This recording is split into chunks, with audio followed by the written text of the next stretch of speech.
여러분 지난 2025년 한 해 동안 참 수고 많으셨습니다. 저는 본문 5장 17절 말씀을 중심으로 이 제목으로 말씀을 전하려고 합니다. 다 같이 시작. 이전 것은 지나갔으니 보라 새 것이 되었도다. 아멘. 무엇보다 먼저 하나님께서 영원히 죽었던 죄인이었던 저와 여러분을 의인으로 또 새로운 피조물로 새 사람으로 새로운 신분으로 성도로 변화시켜 주신 은혜를 감사드립니다. 또한 하나님께서 우리 모두를 2025년 12월 마지막 날 마지막 시간과 2026년 1월의 첫째 날 첫 시간에 이 복된 예배의 자리에 함께 있게 하신 것을 감사드립니다. 사랑하는 지체 여러분의 기도와 관심과 수고와 눈물과 땀과 적극적인 섬김 그리고 자발적인 헌금 풍성한 후원과 지원이 있었기에 그래도 교회가 1년 동안 이만큼 성장하고 또 성숙해져 가고 있으며 한 해가 이렇게 잘 마무리된 것 같아서 여러분 모두에게 감사의 말씀을 드립니다. 사랑하는 지체 여러분, 하나님께서 우리 모두의 그 기도와 수고와 애씀 그리고 땀과 눈물을 알아주시리라 믿습니다.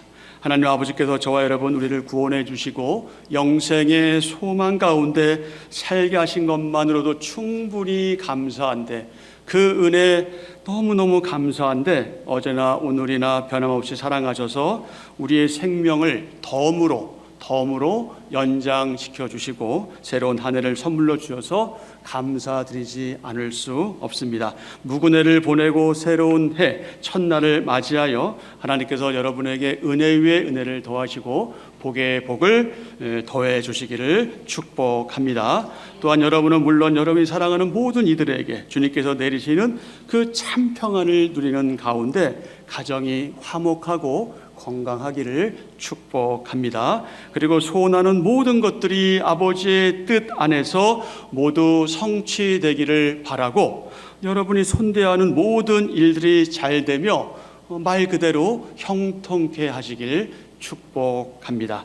오늘 우리는 정확한 용어도 아니고 정확한 표현이 아님에도 불구하고 교회 전통에 따라서 송구 영신 예배를 하고 있습니다. 송구 영신 예배는 무구네를 보내고 새해를 맞이하는 그런 의미를 담고 있고 주로 12월 31일에 하는 예배이죠. 근데 요즘에는 12월 30일 오늘 일찍이 하기도 합니다. 7시에 하기도 하고 8시에 하기도 하고 9시에 하기도 하고 우리처럼 이렇게 1박 2일 동안 너무나 긴 시간 동안 예배하는 경우도 여전히 있습니다. 송구영신 예배는 지난 한 해를 돌아보고 새해를 맞이하는 그 기대감, 그 설렘과 함께 새로운 꿈, 새로운 비전을 설계하는 중요한 의미도 담겨져 있죠. 그래서 일부 지역교회들에서는 이 송구영신 예배와 그리고 1월 또 첫 주간에 신년 축복 성회로 그렇게 모이기도 합니다. 그런데 이 지구촌에서 유독 우리나라의 그 지역교회들에서만 한다는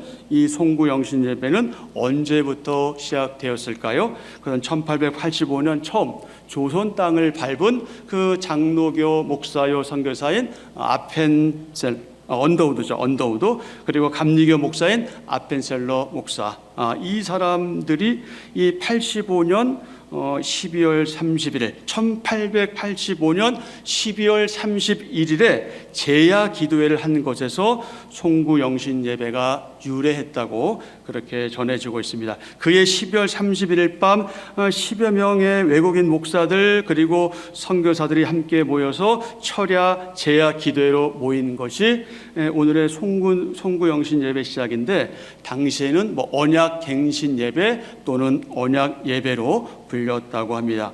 이들은 그날 철야로 예배하고 기도로 모여서 하나님 내년에는 정말 한 영혼이라도 한 명의 개종자라도 보내주십시오. 그렇게 간절히 기도했는데 그 결과 중 하나로 좀 시간이 흐른 뒤에 7월 18일 그 노충경이라는 사람이 최초로 세를 받았다 이렇게 전해지기도 합니다. 그해 12월 31일 선교사들은 또 다시 철야 제야 기도회로 모여서 조선과 그리고 교회 설립을 위해서 기도했습니다. 그리고 다음해인 1887년 9월 23일에 언더우드 선교사의 정동교회, 지금의 그 유명한 세문안 교회죠. 그리고 10월에는 아펜젤러 선교사의 베델교회, 지금의 그 정동 감리교회가 각각 설립 개척되었습니다. 이후 한 해의 마지막 날인 12월 31일 두 교회 성도들이 한 자리에 모여서 그야말로 그 송구 영신 예배를 하면서부터 그 전통이 오늘까지 이어져 오고 있습니다. 송구 영신은 여러분 잘 아시는 것처럼 묵은 해를 보내고 새로운 해를 맞는다, 그런 뜻인데 이 송구영신의 또 다른 유래는 중국의 송고영신이라는 그런 행사에서 유래됐다고 전해집니다. 음력 섣달 금운밤 묵은 해를 보내고 신년 운수 대통을 기원하던 그런 무속 및 민속 행사와 관련되어 있죠. 하지만 기독교의 송구영신 예배는 이와는 다릅니다. 온 교회 지체들이 함께 한 자리에 모여서 한 해를 돌아보면서 하나님의 은혜에 대해서 감사드리고 그 말씀 앞에서 잘못을 회개하면서 기도와 찬양 가운데 남은 한 해를 보내고 그리고 새해를 맞이하는 매우 중요한 날이죠. 그렇습니다. 이 날은 기복적인 의미보다는 인격적 성전인 교회와 성도로 부름받은 것에 대해서 진심으로 감사하면서 우리를 불러세우신 하나님의 그 언약에 초점을 맞춰 한 해를 돌아보며 회개 시간과 또 새해 하나님의 기쁨이 되는 언약 백성으로 살아갈 것을 결단하는데 그 의미가 있습니다. 그런데 한편으로는 이 송구영신 예배는 이건 해서는 안 되는 거다 이렇게 주장하는 분들도 있어요. 그 중국의 송고영신이라는 거기에서 유래했기 때문에 교회는 송구영신 예배 하지 말아야 된다 이렇게 주장하기도 하고요. 성경에는 송구영신 예배 이런 거 없어. 그러니 아니 게다가 왜 그거 성구 뽑기 하는 거냐, 말씀 뽑기 왜 하는 거냐 이러면서 그건 성경적인 근거도 없고 그 성구 뽑으면서 뭔가 그 무속적인 그 기복적인 행사를 하는데 그것은 잘못된 것이다 이렇게 하는데, 그런데 여러분 그게 왜 잘못됐냐면요, 어떤 교회들은 이 성구를 뽑기 전에 왜 여러분 헌금하셨지만 헌금하잖아요. 그러니까 헌금이 마치 복채 같은 의미예요. 그러니까 복채를 내니까 목사가 어떻게 줘야 되는 거예요? 복을 빌어줘야 되는 거예요. 그러니까 그런 의미에서 헌금하고 복 빌어주고 안수하고 그래서 성구를 하나씩 뽑아가지고 네 마음에 드냐? 이런 건 문제죠. 그러나 이건 우리는 그렇게 하지 않잖아요. 여러분 헌금했다고 제가 막 머리에 대고 막 잘 되게 달라고 그러지 않잖아요. 그렇게 안 해도 우리는 잘 되는 사람이니까. 우리는 이제 예배 끝나고 말씀 하나씩 가져갈 건데 이건 그런 의미랑은 전혀 달라요. 그럼 여러분 오해하시면 안 되고 어찌 되었든 간에 그런 이유들로 또 여러 가지 이유로 송구영신 예배는 하지 말아야 된다 이렇게 주장하고 강조하기도 합니다. 이런 면에서 송구영신 예배의 그 유래, 그러니까 중국의 송고영신과 관련해서는 좀 달갑지는 않지만 우리가 이거 계속 해야 되나 아니면 받아들여야 되나 이런 고민도 있지만 중요한 사실은 오늘 우리는 누구 앞에 있다? 하나님 앞에 있다는 사실이에요.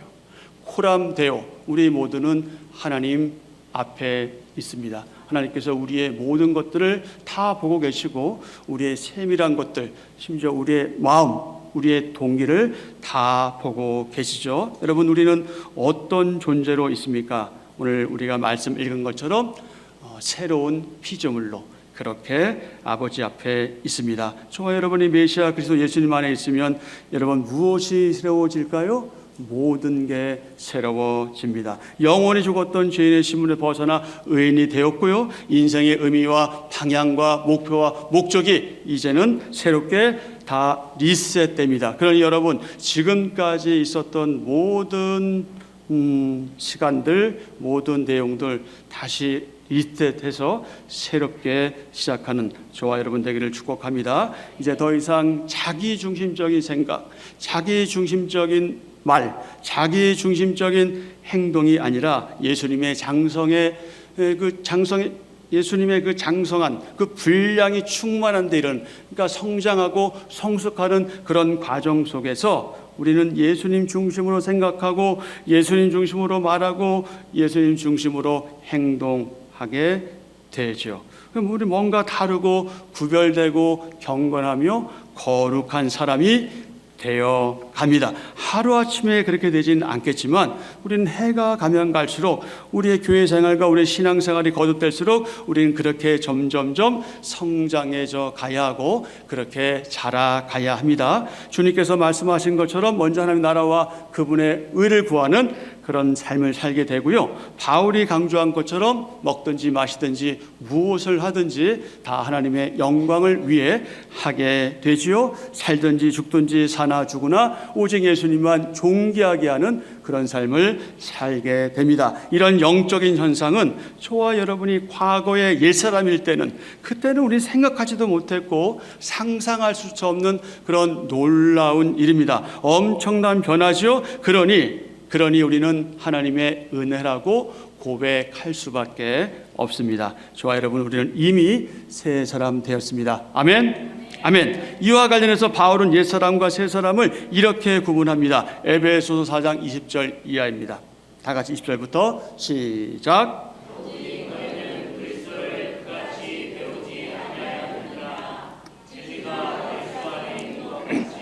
너희가 참으로 그에게서 듣고 또한 그 안에서 가르침을 받았을진데 너희는 유혹의 욕심을 따라 썩어져가는 구습을 따르는 옛사람을 벗어버리고 오직 너희의 심령이 새롭게 되어 하나님을 따라 의와 진리의 거룩함으로 지으심을 받은 새 사람을 입으라. 아멘. 그러므로 사랑하는 여러분, 2026년 새해 우리 한빛전원교회 모든 성도들은 로마서 6장 1절 이하 14절 말씀과 같이 오직 예수님과 함께 죽고 그분과 살아나야 하겠습니다. 10절과 11절 말씀입니다.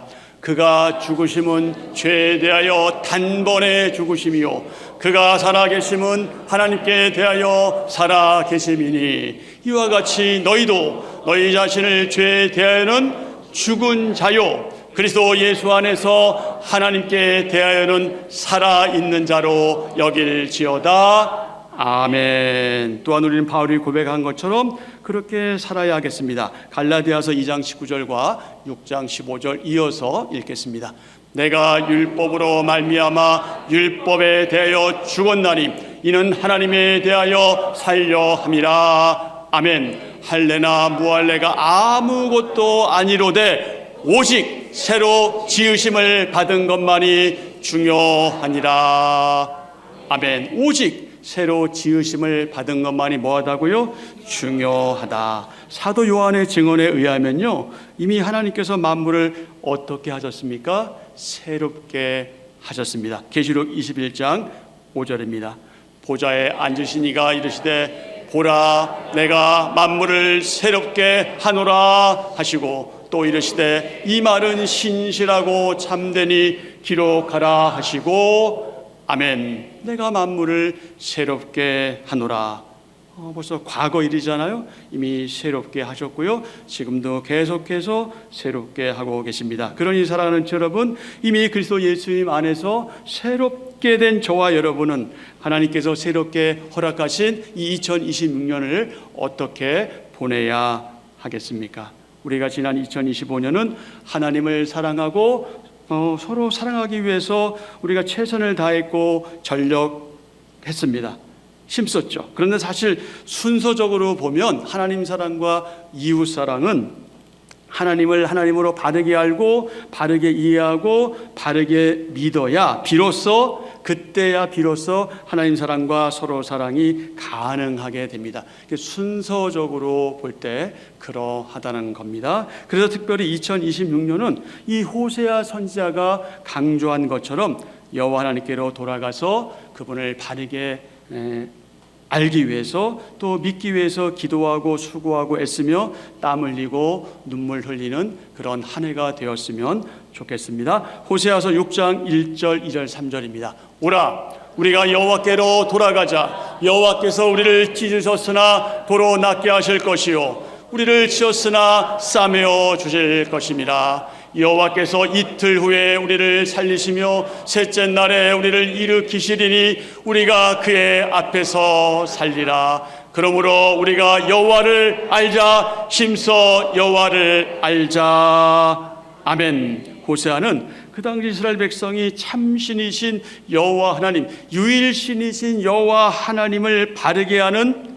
지식이 없어서, 그 지식이 없어서 죄와 멸망의 길을 걷고 있다, 이렇게 판단했습니다. 호세아서 4장 6절입니다. 하나님께서 하신 말씀입니다. 내 백성이 지식이 없으므로 망하는도다. 내가 지식을 버렸으니 나도 너를 버려 내 제사장이 되지 못하게 할 것이요, 내가 내 하나님의 율법을 잊었으니 나도 내 자녀들을 잊어버리리라. 아멘. 여기서 지식은 여러분 일반 상식이 아니죠? 일반 상식 아닙니다. 소위 말하는 세상적인 지식도 아닙니다. 하나님을 바르게 아는 지식은 물론 하나님의 뜻과 그분의 섭리에 순종하는 그런 믿음, 그리고 그런 마음을 의미합니다. 당시 이스라엘은 목자 없는 양같이 길을 잃어서 쓰러지고 자빠지고 넘어져서 결국에는 망하게 될 처지에 있었기 때문에 하나님께서는 호세아를 통해서 이렇게 말씀하신 거죠.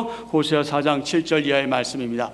그들은 번성할수록 내게 범죄하니 내가 그들의 영화를 변하여 욕이 되게 하리라. 그들이 내 백성의 속죄 제물을 먹고 그 마음을 그들의 죄악에 두는도다. 장차는 백성이나 제사장이나 동일함이라. 내가 그들의 행실대로 벌하며 그들의 행위대로 갚으리라. 그들이 먹어도 배부르지 아니하며 음행하여도 수요가 늘지 못하니 이는 여호와를 버리고 따르지 아니하였음이니라. 아멘. 여호와를 안다는 것이 의미하는 것 가운데 하나가 이 예레미야서의 말씀과 관련되어 있습니다. 많은 말씀을 드릴 수 있는데 특별히 예레미야서 22장 16절을 통해서 우리가 교훈을 얻을 수 있습니다.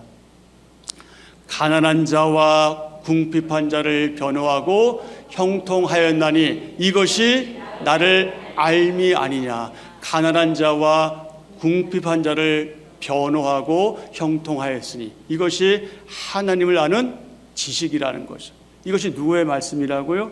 여호와의 말씀이다. 이게 무슨 말이냐면 이웃 사랑하지 않고 서로 사랑하지 않으면 그거 여호와를 모르는 거다. 하나님을 안다고 이야기하고 나름대로 고백하고 조금 불편한 표현으로 떠벌리지만 그러나 정작 눈앞에 보이는 형제 자매에 대해서 무관심하고 뭔가 자꾸 이렇게 떠밀어내고 자꾸 과거에 집착해서 그때 어땠는데 저랬는데 해서 계속 거기에 머물러 있다면 엄밀한 의미에서 그거 나 아는 거 아니다. 그건 나에 대한 지식이 없는 거다. 나에 대한 지식이 있다면 너희가 그렇게 할 수 없다라고 지금 말씀하시는 거예요. 그만큼 이웃사랑, 서로 사랑이 어떠하다는 거예요?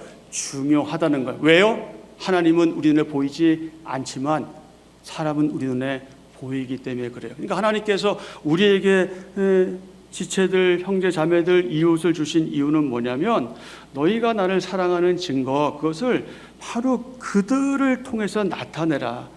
그러니까 하나님을 사랑하는 사람은 자연히 이웃을 사랑하고 이웃을 사랑하는 사람은 이미 하나님 사랑이 전제되어 있다는 거죠. 우리가 전에, 과거에 2025년 이전에 이제 우리에게 어떤 일이 있었는지 이제는 다 이제는 다 잊으십시오. 다 잊으시고 그때 자꾸 생각해서 2026년을 자꾸 가져오지 마세요. 이제 그만. 정말 이제 그만하세요. 우리는 이제 새로운 삶을 사는 사람들이기 때문에 모든 거 다 리셋하고 다시 새롭게 우리가 주님 안에서 하나 된 지체로서 그렇게 함께 더불어 나아가야 합니다. 가난한 자와 궁핍한 자를 변호하는 것, 하나님을 사랑하는 성도가 이웃을 자신과 같이 사랑하는 것, 그것이 무엇이다? 그것이 바로 하나님을 바르게 아는 것이다. 호세아는 이스라엘 백성들이 나라와 신앙 공동체와 각 개인이 받은 그 상처를 치유받기 위해서 하나님께 나아가지 않고 아수르 같은 그런 이방의 강대국들을 의지하고 있다고 판단했습니다. 그래서 호세아는 6장 1절 2절에서 이스라엘의 상처를 입은 것도 그들이 하나님 앞에서 범행한 범죄 때문에 하나님께서 치셨기 때문이다. 그리고 상처를 치료하실 분도 누구다? 하나님이시다 하는 사실을 강조했습니다. 그러면서 3절에서 이제 이렇게 강조하는 거죠. 우리가 여호와를 알자. 어떻게 여호와를 알자? 힘써 여호와를 알자. 그렇게 안타까운 마음으로 권면하고 권유했던 겁니다. 2026년의 새로운 피조물과 새 사람 된 저와 여러분, 우리 모두 호세아가 강조한 것처럼 어찌하든지 여호와 하나님을 바르게 알기 위해서 힘써가는 그런 한 해가 되었으면 좋겠습니다. 그렇게 살기 위해 기도하고 애쓰고 수고하고 땀 흘렸으면 합니다. 그래서 2026년 한 해를 마무리하고 결산하는 2026년 12월 31일에 여러분 1년 금방 가죠? 2026년 12월 31일에 우리 모두가 또 지나온 1년 동안 하나님께서 우리를 어떻게 보살펴 주셨고 어떤 은혜를 주셨고 그리고 우리가 하나님에 대한 그 지식이 얼마나 더해졌고 그래서 새 사람 된 우리가 성도로서 부족함에도 불구하고 그래도 우리가 2026년 한 해 동안 우리가 이렇게 성장했고 우리가 이렇게 성숙해졌음을 우리 모두 서로가 확인하는 그런 시간을 우리가 맞이했으면 합니다. 그래서 그렇게 우리를 인도해 주신 여기까지 인도해 주신 하나님의 은혜에 감사하면서 2026년을 출발하는 이 시간, 이 의미 있는 시간을 기점으로 더욱더 하나님을 바르게 알아가고 그래서 성장하고 성숙해져가는 저와 여러분 되기를 주님의 이름으로 축복합니다. 자, 마지막으로 2026년 표입니다. 이제 우리가 1년 동안 이 표를 우리가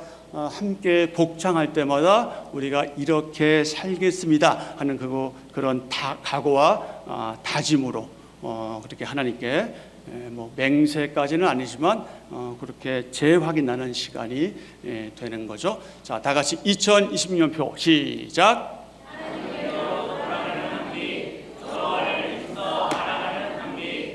보라, 우리가 여호와께로 돌아가자. 그러므로 우리가 여호와를 알자. 힘써 여호와를 알자. 아멘. 이전 것은 지나갔고 이미 새로운 존재가 된 저와 여러분, 성부, 성자, 성령 하나님께서 선물로 주시는 진짜 복을 많이 받는 2026년 한 해 되기를 축복합니다. 이럴 때 미국 사람들은 이렇게 얘기하더라고요. 해피 뉴 이어. 해피 뉴 이어입니다.